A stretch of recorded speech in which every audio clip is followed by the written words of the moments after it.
Violet for the first ban. Okay. Patos Locos.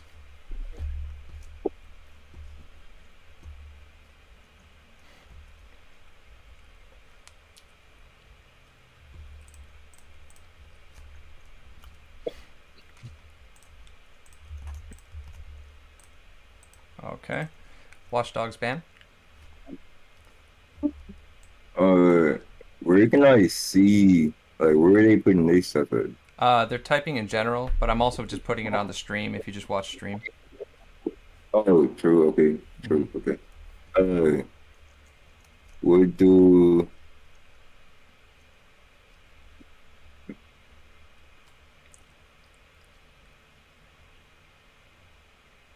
10 seconds.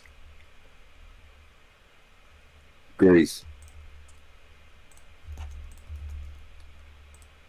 Patos Locos. Ban. Yeah. Black Feather. Black Feather? I heard somebody say that. Yes.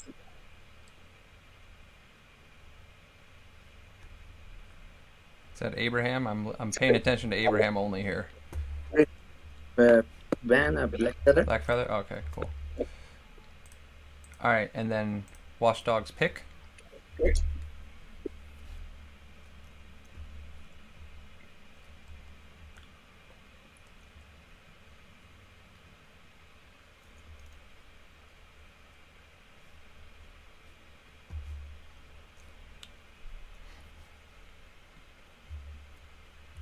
Finn.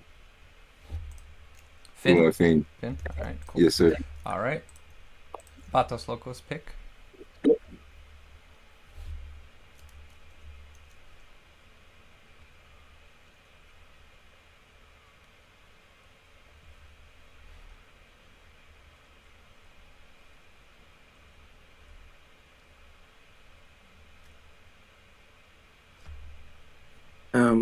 Big Grace. Grace is banned. Banned. Grace is banned. Okay.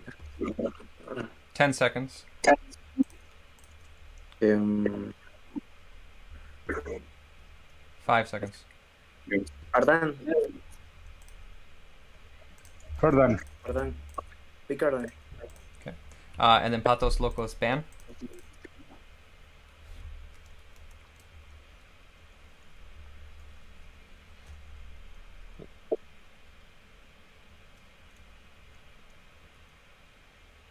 Ban Beta. Watchdogs ban. Hmm. Okay. Let's do it.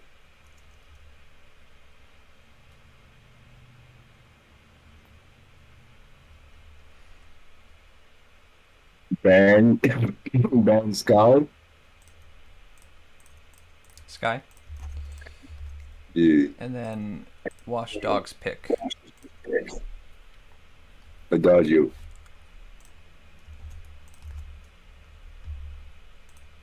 Patos Locos pick.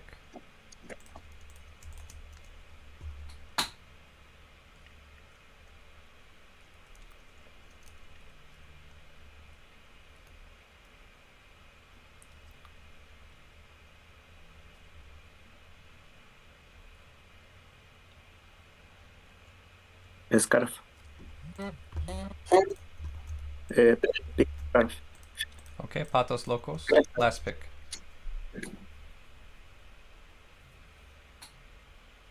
Baptiste. And Watchdogs. Last pick.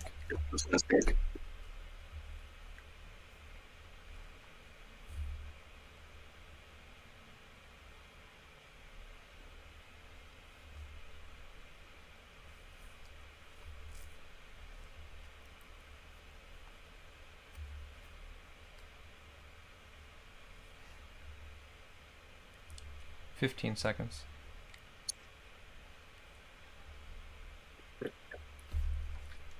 $10 seconds. Cool. Kroll? Yes, sir. All right. Solid. There is the first draft, guys. Give us just a minute to split everybody up into the VCs. Watchdogs, if you could go into your VC, and Patos Locos, you go into your VC, and we'll make sure to get you guys the codes, and we'll get into queue. And the first game is going to start. This is going to be a single elimination game. We'll get it started in just a couple minutes here. All right, Gumpy, go ahead and break down that draft for us. Well, first of all, I'd want to say I do slightly favor the draft of Watchdogs. I'm a big fan of Accrual, and also Adagio with the Great Burst. The one thing I don't like that much is the fact that the other team, Patos Locos, might have to go double CP unless they're planning for a weapon Baptiste, which wouldn't work that well into a weapon Cruel. I see. So depending on what they go, they've kind of, I would say, sort of shot themselves in the foot with that one. But I think Elix's team here can get an advantage here. Cruel Adagio, very good laners, and I think and so. jungler as well. However, the one thing, if Scarf can go ahead and kite back, he's not going to have too much of a problem with that Kroll. As long as he can stay a little bit back and doesn't get hooked by the Finn and keep that Kroll off of him, Scarf is going to just have a field day into this comp. Yep, that is true. I do like the Scarf pick here. Good of range, and that is exactly what you want against the Cruel and Adagio. You don't want to get too close with them. Yeah, so what do you think about this this early game? Who wins the early game? Who wins the late game? What are the win objectives? What's the win condition for both of the teams here? To be honest, I think the win condition for Elix's team is to get onto somebody. Because with that Adagio, you want to get close to them enough where they can just burst them down. Same with Cruel. Their problem is the range, something that Scarf has. So with Scarf's win condition, you want to have that space. You have Baptiste there kind of peeling for the Scarf, and then the Scarf can just do damage from range, and that is where he will be best at against this comp. Yeah, that sounds about right. We're just watching Kroll go through the jungle. He's just taking his side of the jungle. I'm waiting for a little bit of aggression to come out. I feel like I want this Kroll to take advantage of Welt being a Kroll in the early and mid game. How do you think the Kroll is going to fare just into that Baptiste if any 1v1s come up in the jungle? Cruel is definitely going to win that once as the Elder Train goes down onto the Adagio and a fight comes out here. Oh, and there it is, the Kroll. Now, this was not a great engage by the A-side team, and there it is. The first blood does go on to that Kroll. That's a huge kill. They did wait for the level 3 for the invade, but they are taking advantage of that early game Adagio and the early game Kroll. This is what they're going to want to do. They're going through. They're taking out through the entire jungle. Now, what I'm expecting them to see is to just start making rotations and starting to be on that left side of the jungle, act like it's theirs, and deny as much farm possible in the first 10 minutes of this game. That was a good early rotation from the side of Watchdogs. This is what I like. They know they're stronger, and they did so. And now they've cleared the jungle. They've gotten a good advantage. And now let's see if they're gonna keep that advantage up. So we'd want to see some more rotations into the enemy jungle very soon.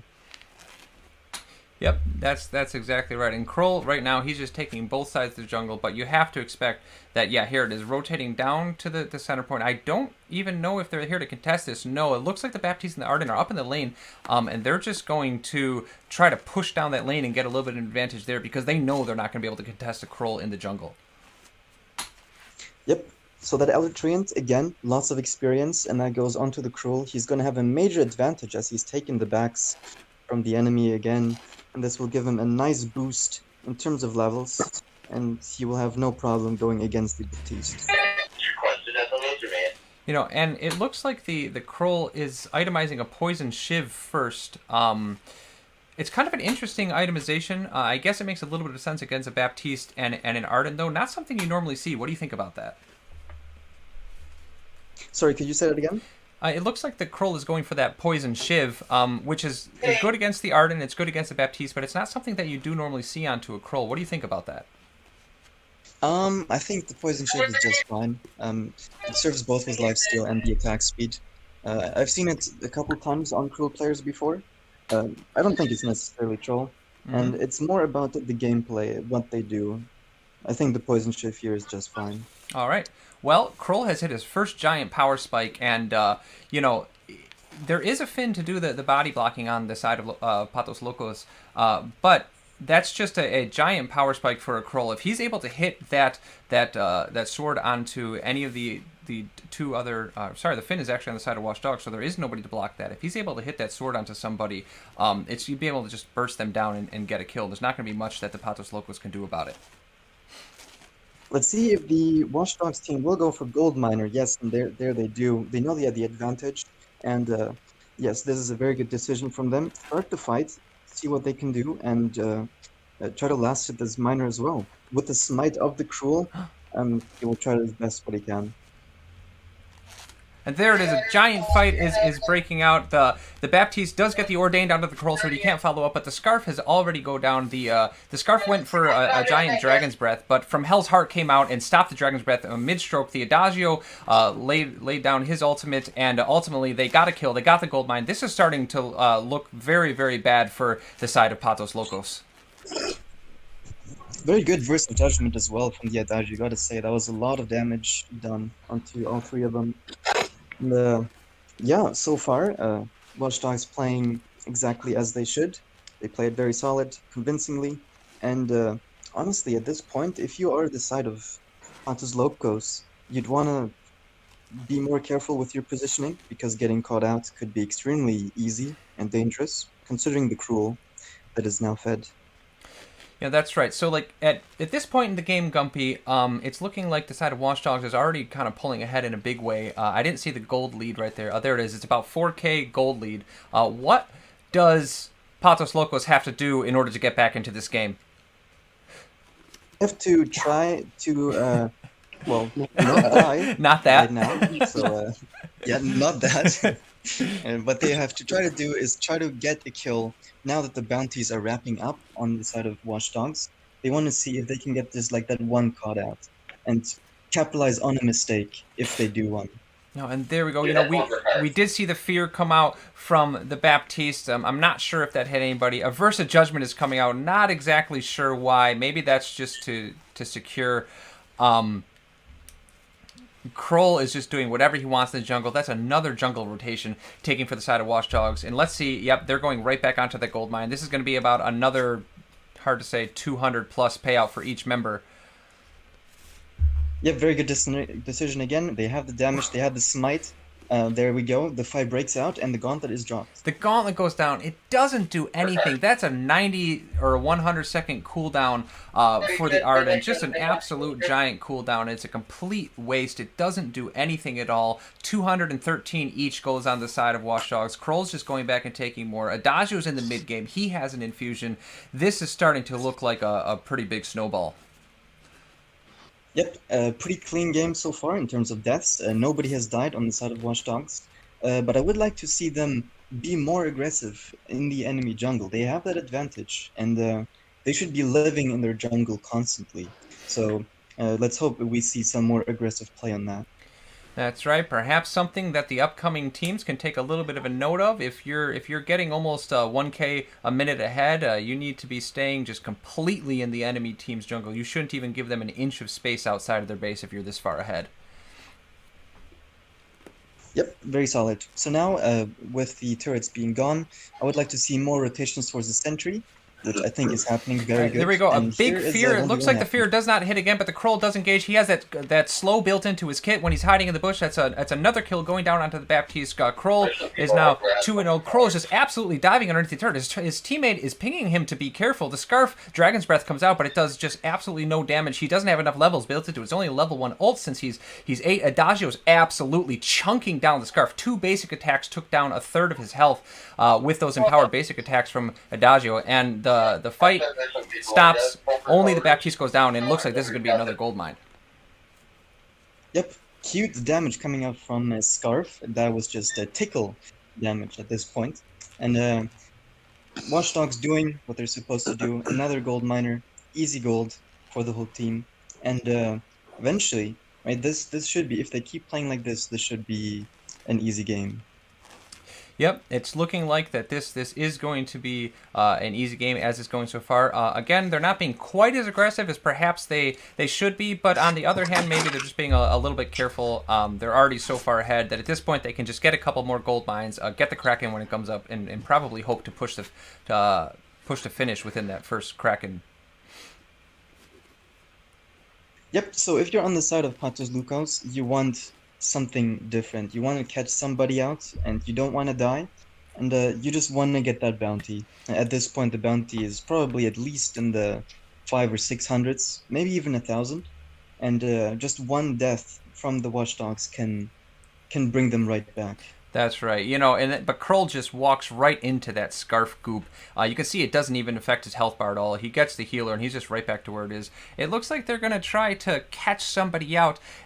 I'm not sure about this play. Like, it's a little bit cheeky, but I don't think they have to be cheeky right now. I think they can just assert their power on the map. And there's a huge Finn pull coming through, but it's followed up by a fear from the Baptiste, which hits the members, but it doesn't matter. It's not enough. The Watchdogs are just too far ahead. The Finn, for some reason, runs up and chases into his scarf, and in Arden, nothing else happens there. The Crystal Miner goes down. They're going for another gold miner. It's 6-0 for the side of Watchdogs. I didn't see the gold lead, but it has to be close to 8K at this point. And well, yeah, Gumpy, I think we're just waiting for the Kraken to come up at this point. Is there anything at all that the Patos Locos can do? 8K behind. Honestly, at this point, they should just pray for an AFK for the enemy team. That is the best thing they can hope for. Or maybe just a huge mistake. But the way they're playing, I don't see any major mistakes. Yeah, so I think this game is pretty much in the bag, unless something happens that we can't predict. Yeah. Yep. Of course. That's exactly right. What do you think they should do now in the next minute before the Kraken comes up? Should they just kind of play it safe to wait for the Kraken? Should they try to push down the second turret before the Kraken comes up? What should they do to try to finish this game out as fast as possible?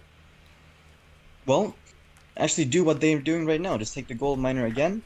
Just quick, easy gold, even if it's tiny, 95, but for the whole team. And just take the Kraken right away and just end it. Well, all right. It looks like they are trying to catch somebody out. Out of everything that's going on, I do like that flare. That at least they're not getting completely caught out. For as bad as the game going, it's not like they're dying every 2 seconds here. Even though it's a little bit of a snowball, I think all said and done, the Patos Locos are playing all right. Maybe it's just a little bit of a draft diff. Yeah, I think I could say that. Watch Dogs definitely has some good picks, but I think it is also positioning and playing to your power spikes, which Watch Dogs does a little bit better than the other team. Yep, I would absolutely agree with that, Gumpy. Well, it's 15 seconds after 12 minutes, and this Kraken is just absolutely getting chunked down. I don't even know if the Patos Locos can contest here. Probably the best play for them is to just sit back at their base. They still do have 2 lane turrets and both base turrets, and hope to get that 500 gold from the Kraken, and maybe that the Watchdogs make a mistake and they can maybe get a bounty there. I think that's how they have to play this. Yep, so Kraken comes out. Good job on the Cruel getting that sentry, that 15% extra damage. And let's see, this is a very good thing to do when you have your Kraken pushing. Take the sentry and then just rotate up, and you'll have a nice damage boost once you start sieging. Yep. And the itemization on the Kroll, I really, really like it. He understands that they're playing for the mid game and trying to end early. That Shiver Steel and like that tank build that he's going a little bit, that's going to be just absolutely brutal to the side of the carries. But there you go. He engages onto the Scarf. Let's see if he's able to get this kill. He's diving 2 turrets deep. He used the smite. The Scarf is going down. He just can't get away because of that Shiver Steel. There's absolutely nothing the Arden to do. Look at this. All 3 heroes are diving deep. The Baptiste is down. The Scarf is down. It's only the Arden left. The second base turret is being just absolutely knocked down by the Kraken. She still has 2/3 of her health. Now Baptiste is going to come back up in just a second, and we do have a surrender coming out. That is going to be the end of the first game.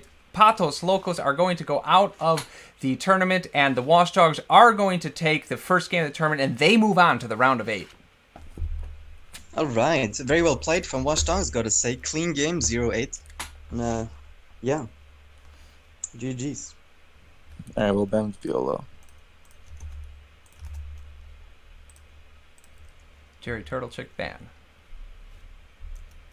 Churnwalker. Shelby Bunnies.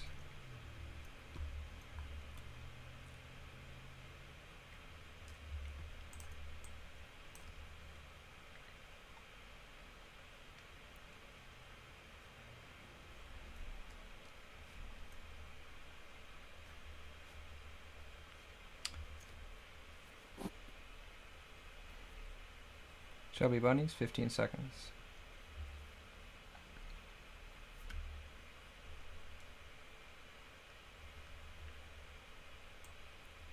Ten seconds.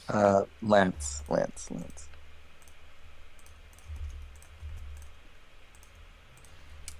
Jerry Turtle Chick, ban.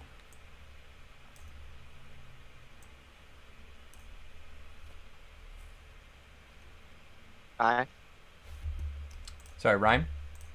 Sky. Sky, sorry. Okay. And Chubby bunnies, pick. We'll pick Lyra. All right. Jerry Turtle Chick, ban or pick. Sorry.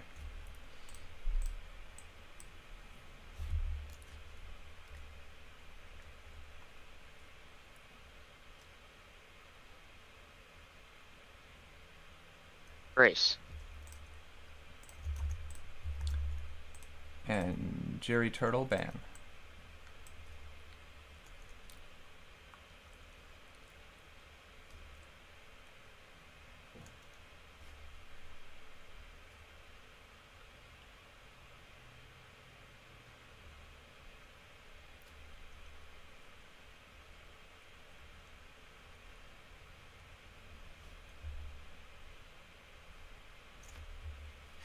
Ten seconds.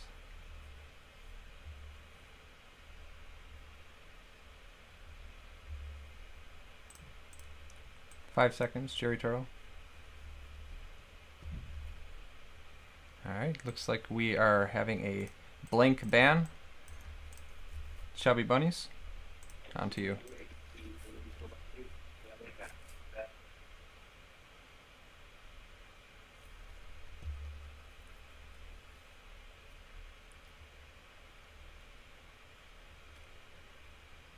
Black Feather. And Chubby bunnies, pick.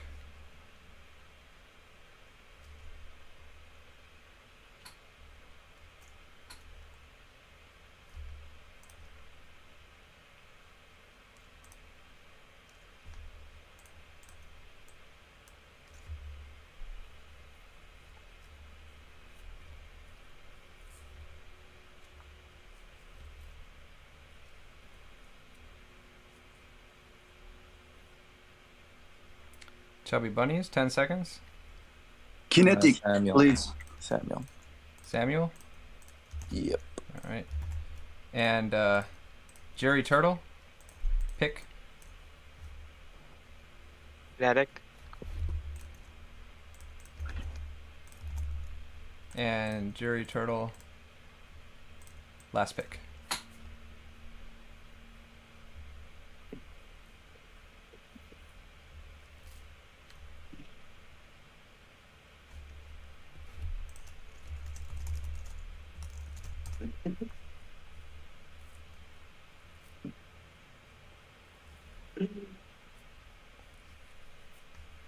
Fifteen seconds.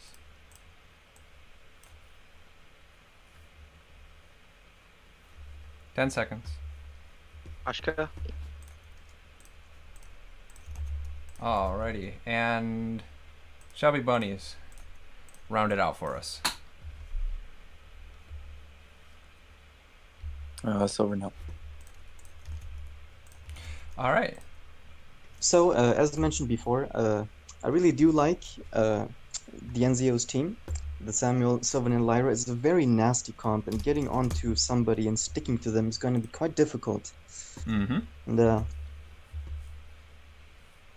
if we can, basically, the win condition for Zio's team is just kite, right? And it's going to be up to the other team to try to get onto them, try to get that dive with Grace and Koshka, and then Kinetic following up as well. Mm-hmm.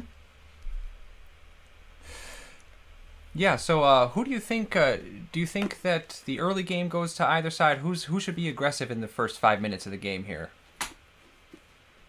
Well, Koshka's always going to be strong early to mid game, that's for sure. Maybe not level 1 though.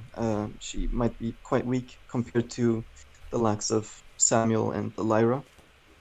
And not to forget level 1 tripwires from Sylvanel.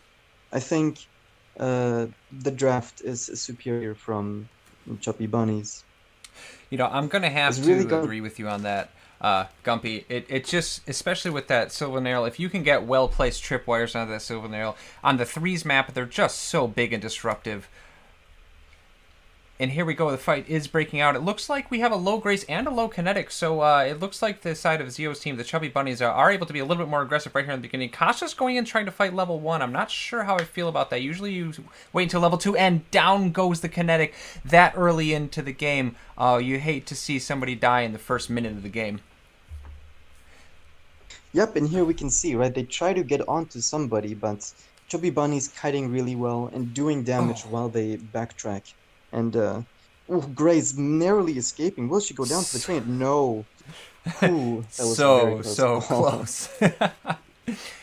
Okay, goodness. well, it looks like the level 1 fight was won by the side of the Chubby Bunnies. I wasn't able to see the gold difference there, but there should be a little bit of a difference. They probably went ahead and took the whole front half of the jungle, including that middle trains, and now Kinetic's just getting to that lane and starting to lane against Dianzuo. We'll have to see how his skills have held up after a year of not playing. Yep, I think they're still going to be somewhat solid. Some of the muscle memory just doesn't go away, even after years of playing.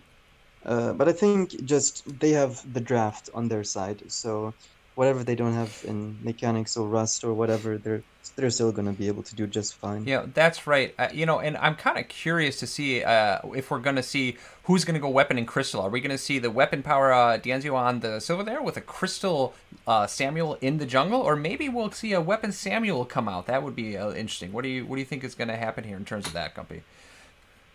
I think it's definitely going to be a CP sound. With the kite against the Koshka, you don't want to go weapon against that. Mm-hmm. With Samuel, you have the range, you have that spellfire proc, and all that, and yeah, it just makes more sense to go weapon Sylvanale and a CP Samuel.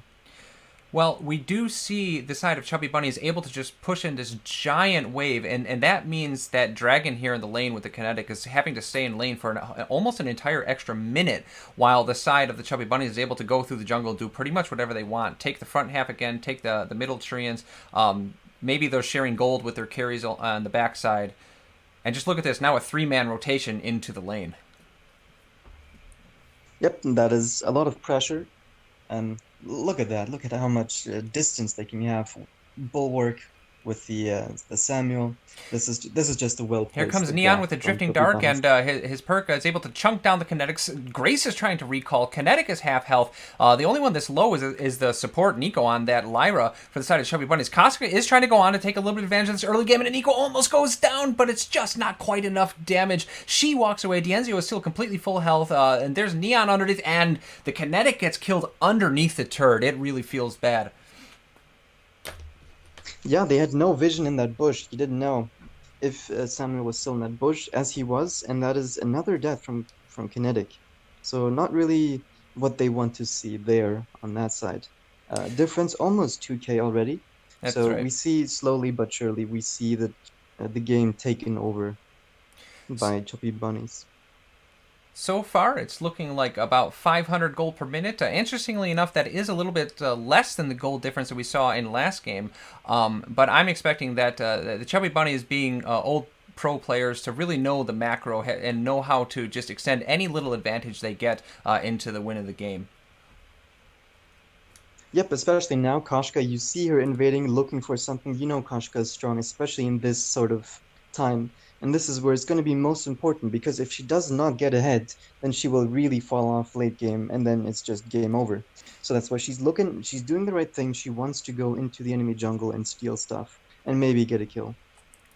Yep, that's exactly right. And with this jungle rotation, Koska should get that level 6. As we know, that is one of the biggest power spikes in the entire game. It's a 2.2 second stun if you're able to land that onto one of the carries. With maybe a Grace can follow up with Herbie to get add another second onto the stun, and they could really chunk down one of the carries if Koska is able to land a big level 6 stun if there's no blocks on the side of Chubby Bunnies. All right, good poke coming out. Good tripwire. Oh, yeah, really just... Grace just Grace gets absolutely bursted down. That's the tankiest member on the entire team, and she was just trapped on that tripwire. She just gets bursted down from the perks from the side of the two carries of the Chubby Bunnies. we see Koshka here too, right? So look at the tripwire again, just saying no to the Koshka. You will not engage onto us.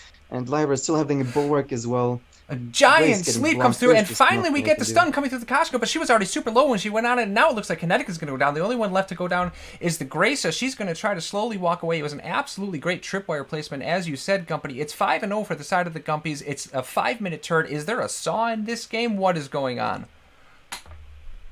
Honestly, it just has to be like mostly a draft difference. Maybe some positioning issues as well. Some of the deaths could have been avoided, but overall, it's just Jerry Turtle's team has lots of things to do, or things they can't do because of the Sylvanale, the Lyra, the Samuel. They just don't know. They don't know how to engage. Yeah, I think that's right, and I think that what they can't do is, it seems like they're being a little bit scared, they're being a little bit nervous earlier on. Now they probably need to be. Earlier on, when you had that Koshka and like the level 3s and 4s, Koshka should have just absolutely just instantly engaged in. You can't wait to get poked down by that Silvernail and the Samuel. So as the game comes out now, Koshka looking from the back, she wants to engage, she really wants to do something, but she just can't. There's so much peel from the side of Chubby Bunnies. Kinetic also not doing as much damage as she would like. Grace tries to come through, but Grace was already down to a third of the health.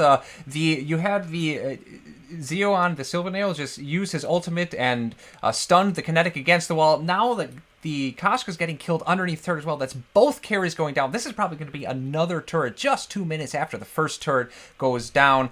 The side of Chubby Bunny is just way too far ahead. They're going to sweep through. They're going to take the whole jungle. They're going to take the Crystal Miner. I'm expecting them to take the Gold Miner. This game is pretty much out of hand already at 7 minutes.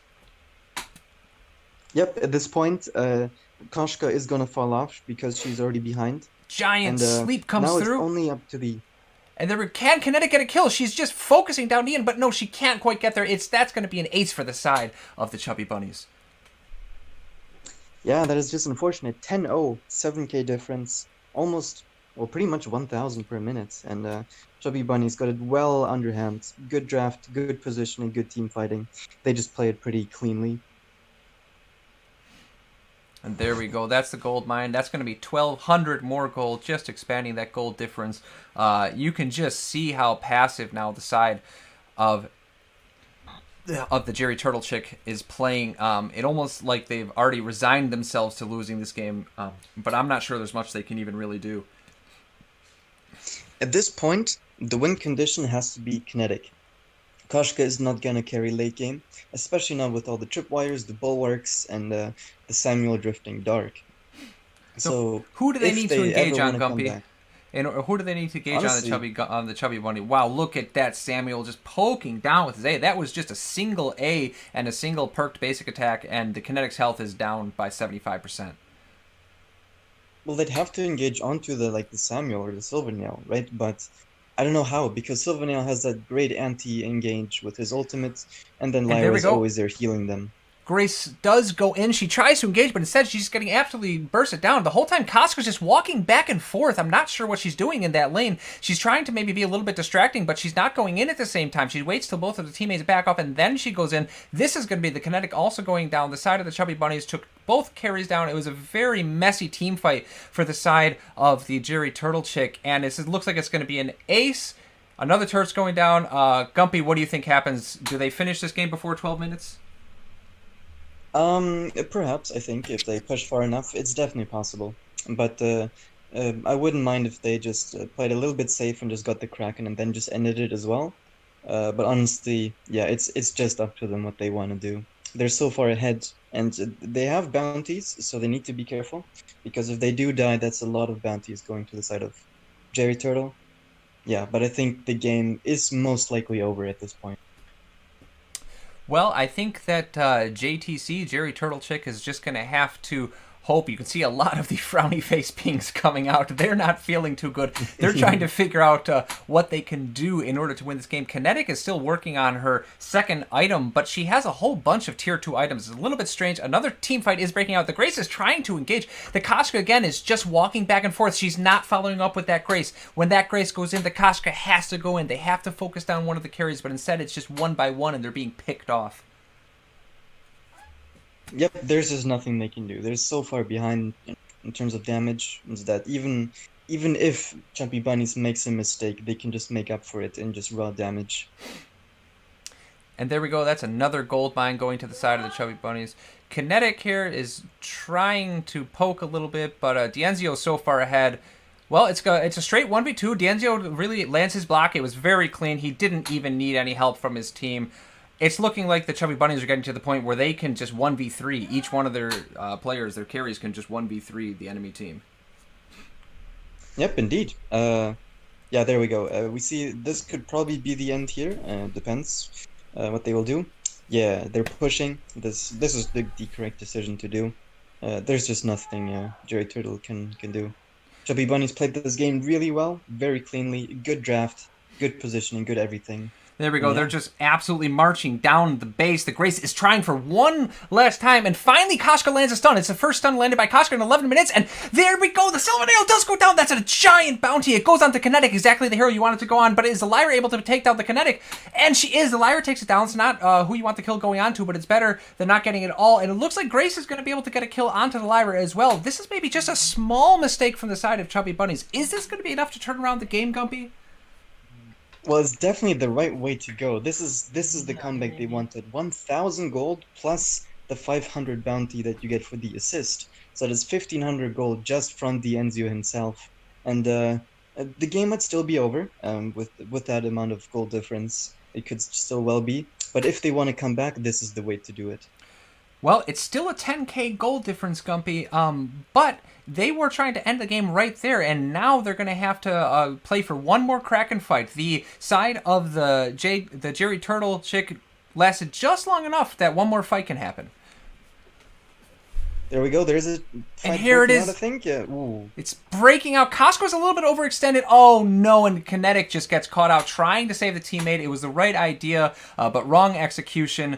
Now with the Kinetic gone, this is just going to be an absolutely free Kraken, unless there can be some miracle steal coming out from the side of the Jerry Turtle chick. Yep, and with no turrets in the base, this would just be the Kraken just ends it. It seals the game. I don't think there's anything Jerry Turtle can do after this. And yes, Kraken unleashed, and I think this is the final minute of the game. It very well could be, Gumpy. However, we already did see one mistake come out from the side of the Chubby Bunnies. Perhaps that's a little bit of that rust. If there's another mistake of that magnitude, we'll have to see. They still have to execute on this last push, as we might see the final team fight of the game breaking out. Now, there is a big block coming out to block the Koska ultimate. Koska's doing the right thing. They're focusing on the Kinetic. However, the giant heal from the Grace comes through on the Kinetic. Kinetic is in the back line. Koska does go down. Grace goes in back into the D'Enzio. They're trying to focus down that Silver Nail, but they can't quite get onto it. The Grace goes down. The Kinetic goes down. That's an ace. The Kraken's marching down the base. They take the Crystal Miner. All three of them are still alive, and it looks like this is finally going to be the end of the game. That was a little bit closer than I thought it would be, but all in all, it was a good fight and a good game. Well, we've got to give props to Jerry Turtle. They've gotten 2 kills out of it. At least they avoided a clean game of zero kills, and they got 2 instead, which is good props to them, but also mainly good props to D'Enzio's team for playing very solid and drafting really well.